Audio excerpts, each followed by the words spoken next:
नमस्कार दोस्तों, मैं doctor Yogendra Saini, geography department SPC government college से आपके सामने कृषि भूगोल का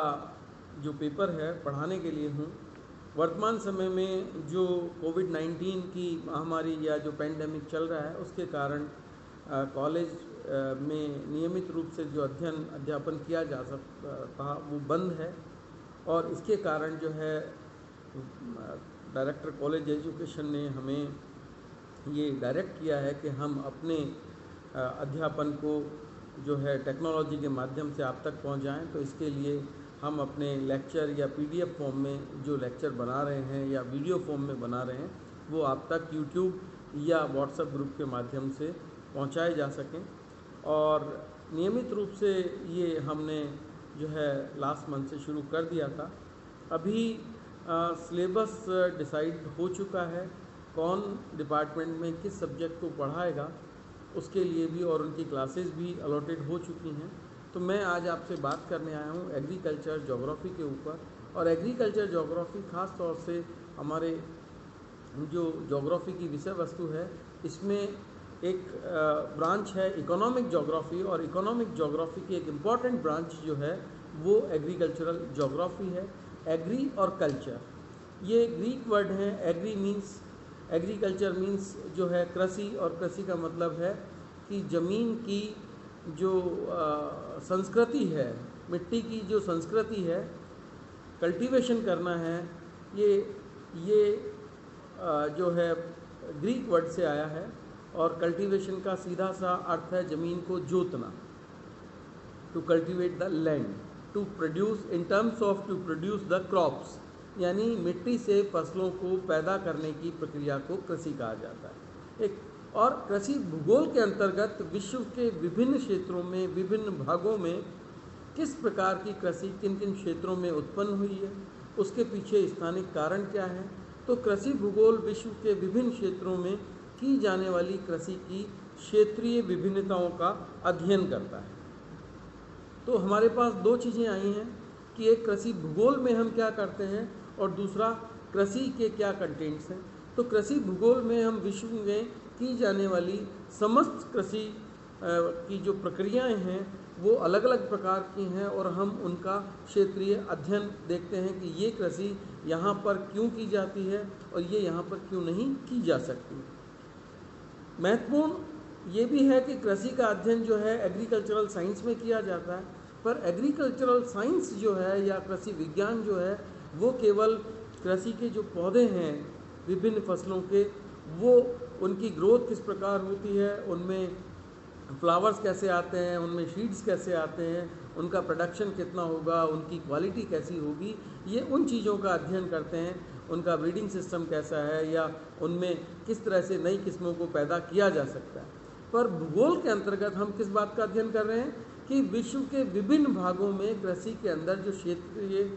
भिन्नता पाई जाती है वो क्यों पाई जाती है और उसका कारण क्या है। इस भिन्नता को ढूंढने का प्रयास हम जो है कृषि भूगोल के अंतर्गत करते हैं। इसको हम दो भाग में विभाजित करते हैं। पहला है थ्योरेटिकल पार्ट और दूसरा है अप्लाइड पार्ट। अगर हम देखें तो कृषि के पहले सिद्धांतिक भाग में कृषि की जो है कृषि भूगोल की रूपरेखा कैसी है, उसका सिद्धांत क्या है, परिभाषा क्या होती है, उसका क्षेत्र और विस्तार क्या है, कृषि की अध्ययन के कौन कौन से उपागम हैं, कृषि को कौन कौन से तत्व प्रभावित करते हैं, जैसे मैं कहूँ कि भौतिक तत्व, सांस्कृतिक तत्व, सामाजिक और आर्थिक तत्व या राजनीतिक तत्व। उसके बाद हम देखें तो विश्व में किस प्रकार की कृषि का विकास हुआ है और इसको संपूर्ण विश्व की कृषि को कितने क्षेत्रों में विभाजित किया गया है। इसके अतिरिक्त अगर हम देखें तो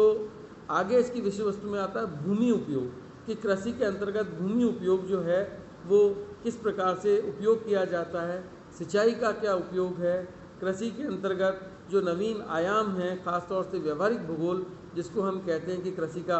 प्रादेशिकरण कैसे किया जाता है। कृषि पुराने समय में प्राथमिक कृषि के रूप में थी, उसके बाद धीरे धीरे जब तकनीक का परिवर्तन हुआ, तकनीक में विकास हुआ, साइंस एंड टेक्नोलॉजी के डेवलपमेंट के कारण एग्रीकल्चर में एक बहुत बड़ा एग्रीकल्चरल ज्योग्राफी में एक बहुत बड़ा परिवर्तन आया। 60s के डेकेड में जब सांख्यिकी का विकास हुआ या स्टैटिस्टिक्स का विकास हुआ, तो स्टैट्स के विकास ने कृषि में क्रांतिकारी परिवर्तन ला दिया। वर्तमान समय में जो सांख्यिकी का उपयोग कृषि में किया जाता है, आधुनिक जो कृषि के नए जो आयाम आए हैं, किस प्रकार की नीतियां बनी हैं, किस प्रकार, जैसे अगर हम देखें यूरोपियन जो कंट्रीज़ हैं या जो अमेरिकन या जो डेवलप कंट्रीज़ हैं, वहाँ जो कृषि का विकास हुआ वो व्यापार के लिए हुआ। जहाँ जनसंख्या अधिक थी वहाँ कृषि का जो उपयोग है वो खाद्यान्नों की आपूर्ति के लिए किया जाता है। लेकिन वर्तमान समय में और प्राचीन समय में एक बहुत बड़ा अंतर है कि प्राचीन समय में जो कृषि की जाती थी वो पेट भरने या अपने सब्सिस्टेंस जो है के लिए किया जाता था। अभी जो एग्रीकल्चर किया जाता है उसका रूप, उसका स्वरूप, उसका आकार वो केवल मार्केट के लिए किया जाता है, व्यापार के लिए किया जाता है। तो कृषि का स्वरूप किस प्रकार बदला है, और जब तकनीक का विकास हुआ तो कृषि के अंतर्गत एक भूचाल सा आ गया। बहुत जगह जो है कृषि क्रांतियाँ होने लगी। भारत में, मैक्सिको में, अफ्रीका में, ख़ास तौर से साउथ अफ्रीका में जिस प्रकार से हरित क्रांति गेहूं के उत्पादन के लिए हुई कि जनसंख्या बढ़ने के साथ लोगों के भोजन को किस प्रकार से आपूर्ति की जाए, और इसके अतिरिक्त दूध उत्पादन बढ़ाने के लिए अलग हुई, दालों के, तेलों के उत्पादन के लिए या मछली के उत्पादन के लिए। तो अलग अलग समय में अलग अलग क्रांतियाँ होने लगी। इसी प्रकार जो नवीन आयाम आए उसमें एक आया भी कृषि वानिकी का विकास, एग्रो फॉरेस्ट्री या सोशल फॉरेस्ट्री। इसके रखते हम देखें तो सांख्यिकी में किस प्रकार कृषि प्रदेशों का प्रादेशिकरण किया जा सकता है, उनका आधार क्या क्या है, कृषि में उत्पादकता, कृषि की तीव्रता, कृषि में जो है केंद्रीयता, कृषि की विविधता, और ख़ास तौर से अगर मैं बात करूं एग्रीकल्चर रीजनलाइजेशन में, तो जो महत्वपूर्ण तथ्य और भी सामने आते हैं उनमें बहुत सारे सांख्यिकी के उपयोग जो हैं कृषि उत्पादन को बढ़ाने में किए जाते हैं। विश्व के विभिन्न सरकारों ने अपने अपने देशों में अपनी योजनाओं में सबसे ऊपर रखा है कि कृषि के लिए कौन सी नीतियाँ, कौन सी प्लानिंग या कौन सी योजनाएं बनाई जा सकती हैं। कृषि में सिंचाई का जो एक महत्वपूर्ण जो स्थान है उसके लिए क्या हम कर सकते हैं, और इसके कारण विश्व के विभिन्न भागों में कृषि परियोजनाओं का जो कृषि के लिए सिंचाई परियोजनाओं का जो शुभारंभ हुआ। अगर मैं बात करूं कि विश्व का सबसे बड़ा जो एक प्रोजेक्ट भारत में इंदिरा गांधी नहर परियोजना के नाम से है, ये राजस्थान के पश्चिमी मरुस्थल में जहां न्यून उत्पादकता थी वहां पर इस सिंचाई परियोजना के आने के बाद ये एक बड़े खाद्यान्न क्षेत्र के रूप में उभर के आया है। किस प्रकार घास के मैदानों को कृषि क्षेत्रों में विकसित किया गया है, किस प्रकार भूमि के उपजाऊपन को, मिट्टी सुधार या भूमि सुधार कार्यक्रम को इसके अंतर्गत हम लेते हैं, किस प्रकार जो है पोषण, किस प्रकार खाद्य सुरक्षा, किस प्रकार जो है विभिन्न प्रकार की जो साइंटिफिक टेक्नोलॉजी में जो हाई यील्ड वैरायटी शीट्स हैं उनका उपयोग करना, कृत्रिम वर्षा तक जो है बहुत सारे उन्नत देश जो है कृषि में इसका उपयोग करते हैं। इसके अतिरिक्त रासायनिक उर्वरकों का उपयोग, कीटनाशकों का उपयोग, खरपतवार नाशकों का उपयोग, कृषि में मशीनीकरण, तकनीक के साथ आज जो है विश्व के न्यून जनसंख्या वाले क्षेत्रों में जहां कृषि में उनका योगदान जनसंख्या का 1, 2, 3, 5% तक पाया जाता है, वहां का अधिकांश कृषि कार्य जो है वो मशीनों के द्वारा किया जाता है। खेती की जुताई से लेके और पैकिंग तक ज़्यादातर कार्य जो है वो मशीनों से किए जाते हैं। तो इस प्रकार जो नए आयाम प्रतिवर्ष स्थापित हो रहे हैं या किए जा रहे हैं, उनके कारण कृषि का स्वरूप किस प्रकार बदल रहा है। आज पहाड़ी क्षेत्रों को काटकर उनको कंटूर जो है एग्रीकल्चर सेक्टर में लाया गया है, कंटूर हाइट्स के अकॉर्डिंग जो है कृषि क्षेत्रों। और इसका सबसे बड़ा उदाहरण अगर मैं देखूं तो चीन ने अपने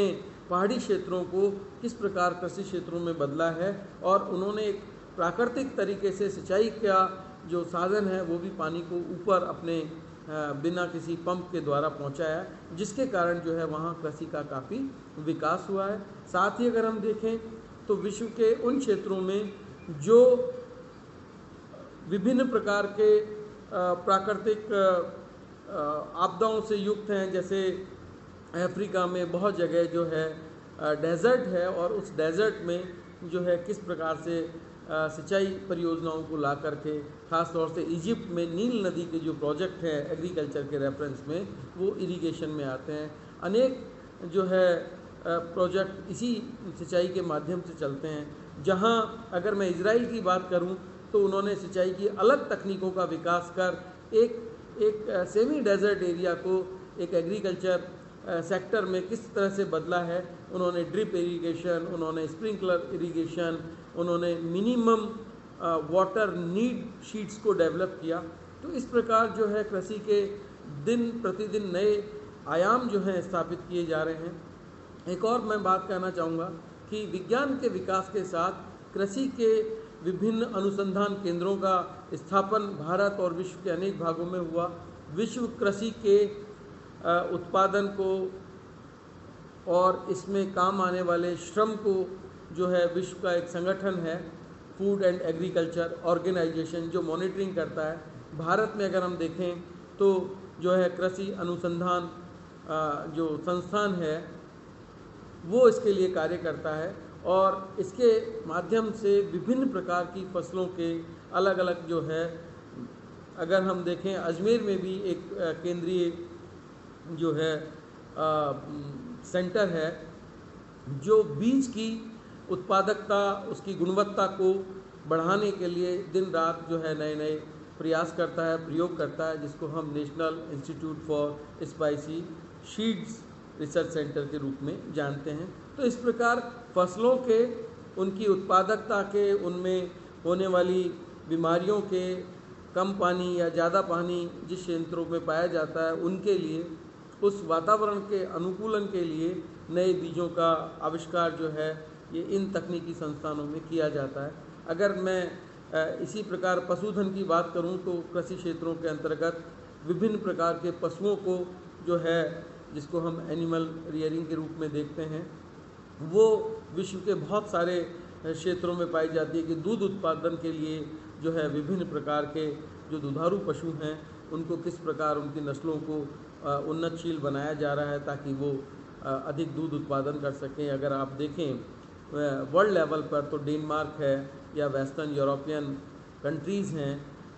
नॉर्थ अमेरिका का ख़ास तौर से डेयरी जो रीजन है जो लेक्स के साउथ में है, ग्रेट लेक्स के, या न्यूजीलैंड ऑस्ट्रेलिया को देखें तो ये ऊन के लिए, मांस के लिए। अमेरिका में अगर मैं एक बात कहूँ आपको कि एक पूरी बड़ी पट्टी जो केवल मक्का पैदा करती है, कॉर्न बेल्ट जिसका नाम है, वो केवल वहाँ की जो पॉर्क इंडस्ट्री है उसके लिए किया जाता है। तो इस प्रकार विश्व के अंदर अगर हम देखें कि कृषि के नित नए कौन से आयाम स्थापित किए जा रहे हैं, किस प्रकार के प्रयोगों के द्वारा कृषि के द्वारा आजकल प्रदूषित भी हो रहा है वातावरण, और कृषि में भी प्रदूषण आया, तो इस पर भी हम जो है आगे चर्चा करेंगे कि किस प्रकार कृषि के द्वारा वातावरण प्रदूषित किया जा रहा है और किस प्रकार मनुष्य के द्वारा कृषि को प्रदूषित किया जा रहा है। तो मिट्टियों का अगर हम देखें तो कृषि के लगातार उत्पादन से या उर्वरकों के प्रयोग से या अन्य उद्योगों के माध्यम से कृषि भूमि जो है वो किस प्रकार बंजर और ख़राब हो रही है। कहीं पर सिंचाई के माध्यम से कृषि में जो है सेम समस्या, खास तौर से वाटर लॉगिंग का जो प्रॉब्लम है वो आ रहा है। तो इस प्रकार कृषि में कौन कौन सी समस्याएं आती हैं, उनका निर्धारण कैसे किया जा सकता है, उनका समाधान कैसे किया जा सकता है, इन सब बातों का अध्ययन करते हैं। इसके साथ ही कृषि में हम उन चीज़ों का भी अध्ययन करते हैं कि फसलों के उत्पादन से मनुष्य को किस प्रकार भोजन की आपूर्ति हो रही है, क्या वो भोजन पोषण के स्तर पर किस प्रकार है। जैसे मैं आपको एक सिंपल वे में बताऊं तो जो शाकाहारी मनुष्य होता है उसके प्रोटीन की आपूर्ति जो है शाकाहार से होती है, और उसका सबसे बड़ा स्रोत जो है उत्पादित होने वाली दालों से मिलता है। जो लोग मांसाहार करते हैं उनको प्रोटीन के बहुत सारे माध्यम मिलते हैं, पर भारत जैसे देश में जहाँ शाकाहार काफ़ी ज़्यादा मात्रा में उपयोग किया जाता है, वहाँ दालें इतना बड़ा माध्यम है जो शरीर के विकास के लिए अत्यंत आवश्यक है। इसी प्रकार अन्य जो पोषक तत्व हैं वो किस प्रकार आपको पोषकता जो है भोजन से मिल सकती है। भुखमरी भारत में किस प्रकार है, किस प्रकार खाद्यान्नों की कमी पाई जाती है, भारत में कृषि मजदूरी किस प्रकार की जाती है, कृषि में उत्पादकता का निर्धारण किस प्रकार किया जा सकता है। एक और चीज़ जो मैं आपको बताना चाह रहा हूँ कि विकसित राष्ट्रों में कृषि का जो उत्पादन है वो सहचर्य के रूप में लिया जाता है, क्रॉप कॉम्बिनेशन, कि किस प्रकार कितनी फसलों को हम अधिकतम, क्योंकि आज वर्तमान समय में कृषि का जो मुख्य उद्देश्य है वो अधिकतम लाभ प्राप्त करना है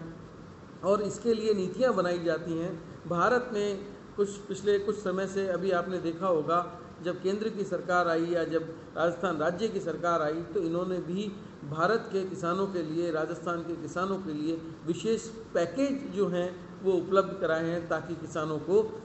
सरकारी स्तर पर बहुत सारी भारत में जो योजनाएं चलाई जाती हैं उसमें किसानों को कुआं खोदने से लेकर मशीनें खरीदने तक सब चीज़, आजकल किसान क्रेडिट कार्ड भी जो है उपलब्ध कराए जा रहे हैं, सब्सिडी उपलब्ध कराई जा रही है। जो किसान पंप के माध्यम से ज़मीन से पानी को निकालते हैं उनके लिए किसान पंप जो है वो लगाए गए हैं। इसके अतिरिक्त किसान पिछले 10-15 सालों में भारत में किसानों के द्वारा की जाने वाली आत्महत्या में काफ़ी बढ़ोतरी हुई है, क्योंकि उत्पादकता होने पर भी मार्केट में या बाज़ार में उसकी कीमत नहीं मिलती है, जिसके कारण वो एक बोझ के नीचे दबा रहता है। तो आजकल केंद्र सरकार के द्वारा जो है किसान फसल बीमा जो है यूज़ किया जा रहा है कि किसान अपनी फसलों को, क्योंकि भारत और विश्व में कहीं भी प्राकृतिक आपदाएं, बीमारियां होने के कारण फसलें जो है ख़राब हो जा सकती हैं और किसान की अर्थव्यवस्था ख़राब हो जा सकती है। इस प्रकार जो है उस इंश्योरेंस के माध्यम से, जो क्रॉप इंश्योरेंस है उसके माध्यम से किसान की अर्थव्यवस्था को बचाया जा सकता है। कृषि में किस प्रकार लेबर जो है उसका उपयोग होता है, मैनेजमेंट का जो उपयोग होता है। कृषि, आधुनिक कृषि जो है एक उद्योग के रूप में है, जिसमें उसका जो ट्रांसपोर्ट सिस्टम है वो किस प्रकार उपयोग होता है, वहाँ जो फार्म का जो मैनेजमेंट है वो किस प्रकार उपयोग होता है। इस प्रकार जो हमारा जो ट्रेंड है कृषि का वो ये है। तो ये हमारा सिलेबस है कि हम जो फर्स्ट यूनिट में इसको डिस्कस करेंगे, nature, scope, significance of the agricultural geography, the elements which they affect, how they affect the agriculture, namely physical factor, economical factor, social and cultural factor and political factor. Political factor की अगर मैं बात करना चाहूँ आपसे, तो वो जो भी जहाँ भी जिस राष्ट्र में जो सरकारें बनती है वो अपने देश के लिए जो है कृषि नीति का निर्धारण करती है कि उसका कृषि पदार्थों का इंपोर्ट कैसे होगा, एक्सपोर्ट कैसे होगा, किन क्षेत्रों में जो है एग्रीकल्चर सेक्टर में कहाँ किस प्रकार की फसलों को पैदा किया जाएगा। तो ये एक बहुत बड़ा महत्वपूर्ण क्षेत्र है। इसके बाद हम बात करते हैं अप्रोचेज की। तो एग्रीकल्चर ज्योग्राफी को स्टडी करने में कौन कौन सी अप्रोचेज आती हैं, तो उसमें कमोडिटी, रीजनल, सिस्टमेटिक और इन्वायरमेंटल अप्रोचेज की बात करते हैं। इसके बाद अगर हम बात करें तो वर्ल्ड एग्रीकल्चर सिस्टम की, कि वर्ल्ड में कितने टाइप का जो सिस्टम है, तो हमारे जो सिलेबस में दिया हुआ है कि कौन कौन से उसमें हम स्टडी करते हैं विटलसी एग्रीकल्चर सिस्टम को। इसके बाद हम सोशल फॉरेस्ट्री, एग्रो फॉरेस्ट्री की बात करते हैं कि वो जो है हमारे सिलेबस का पार्ट है। इसके बाद हम बात करते हैं लैंड यूटिलाइजेशन की, यानी भूमि उपयोगिता की, कि कृषि क्षेत्रों में और दुनिया भर में कौन कौन से जो लैंड सिस्टम यूज़ किए जाते हैं उनकी बात करते हैं। उसके बाद अगर हम बात करें कि जो इंडिया में किस तरह से एग्रीकल्चर सेक्टर को डिवाइड किया गया है, कौन कौन से एग्रीकल्चरल रीजन जो हैं इंडिया में, बहुत सारे भूगोलवेताओं ने बताए हैं, या जो प्लानिंग कमीशन या जिसको वर्तमान में नीति आयोग कहते हैं, उन्होंने भारत को कितने कृषि क्षेत्रों में बांटा है। इसके बाद अगर हम बात करें तो वो आती है एग्रीकल्चर स्टैटिस्टिक्स की जो सेकंड यूनिट का पार्ट है। उसमें एग्रीकल्चर का रीजनलाइजेशन ऑन बिहाफ ऑफ जो है इसको हम अलग अलग टेक्निक के माध्यम से बात करते हैं, कहीं एम्पिरिकल है, कहीं स्टैट्स के माध्यम से है। और स्टैटिकल टेक्निक्स में हम देखें तो एग्रीकल्चर क्रॉप कॉन्सेंट्रेशन है, क्रॉप कॉम्बिनेशन है, क्रॉप इंटेंसिटी है, क्रॉप प्रोडक्टिविटी है, क्रॉप एफिशिएंसी है, क्रॉप कॉम्बिनेशन है। ये सारे जो फैक्टर हैं वो किस प्रकार कृषि को, और क्रॉप डाइवर्सिफिकेशन है, तो ये किस प्रकार कृषि को एक ऊंचाइयों की ओर ले जाने में सहायक होते हैं वो। और इसके बाद हम देखें तो जो मेन रोल आता है recent trends in agricultural geography, और उसमें आज जो फूड न्यूट्रिशन है, हंगर है, फूड सिक्योरिटी है, फूड स्कैरसिटी है, एग्रीकल्चरल लेबर है, एग्रीकल्चर इकोनॉमिक्स है, एग्रीकल्चरल मार्केटिंग है, फंडिंग एजेंसीज़ हैं, एग्रीकल्चरल इंश्योरेंस है, agriculture policies by the different governments है जो नेशनल और इंटरनेशनल लेवल पे काम करते हैं, एजेंसीज़ हैं, इसके लिए जो रिसर्च इंस्टीट्यूशंस हैं जो एग्रीकल्चर सेक्टर में नए जो काम करते हैं कि जो क्रॉपिंग पैटर्न पे। और इसीलिए वर्तमान में और एक जो मेन इसका फैक्टर है ट्रांसपोर्ट, कि किस प्रकार आज आप देखते हैं कि अफ्रीका जो है वहाँ पर ऑस्ट्रेलिया से या अमेरिका से गेहूँ आयात किया जाता है। या अगर मैं भारत की बात करूँ तो भारत में जब डिवाइडेशन का पीरियड था, इंडिपेंडेंस का पीरियड था, तो फूड स्कैरसिटी सबसे पहला एक समस्या आई थी, और उसको हमने अमेरिका, रशिया या ऑस्ट्रेलिया से वीट को इंपोर्ट करके जो है। और लास्ट में मैं एक बात कहना चाहता हूँ कि जब हम नए लेक्चर को शुरू करेंगे, मैं अपना जो नया लेक्चर लेके आऊँगा वो जो है ख़ास तौर से फर्स्ट यूनिट एग्रीकल्चरल ज्योग्राफी का डेफिनेशन क्या है, उस सब्जेक्ट का रिलेशन क्या है, उसका सब्जेक्ट मैटर क्या है, उसका स्कोप क्या है, और साथ ही एग्रीकल्चर ज्योग्राफी का जो अदर ब्रांचेस के साथ जो रिलेशनशिप है वो किस तरह से है, ये उनको कैसे इफेक्ट करता है और दूसरे ब्रांचेस में अपना कैसे रोल प्ले करता है। लास्ट में आज के मॉडर्न एरा में एग्रीकल्चर एक इंडस्ट्री को जो है अपना प्लेस, एक इंडस्ट्रियल प्लेस मांगता है, और वो आज है भी कि किस प्रकार एग्रीकल्चर एक एज ए इंडस्ट्री हम लेते हैं। तो ये हमारा जो कंटेंट है ये हमारा सब्जेक्ट का है, और नेक्स्ट लेक्चर में जब हम बात करेंगे तो इसके इंट्रोडक्शन के साथ ही इसके डेफिनेशन से शुरू करेंगे। Thank you to all.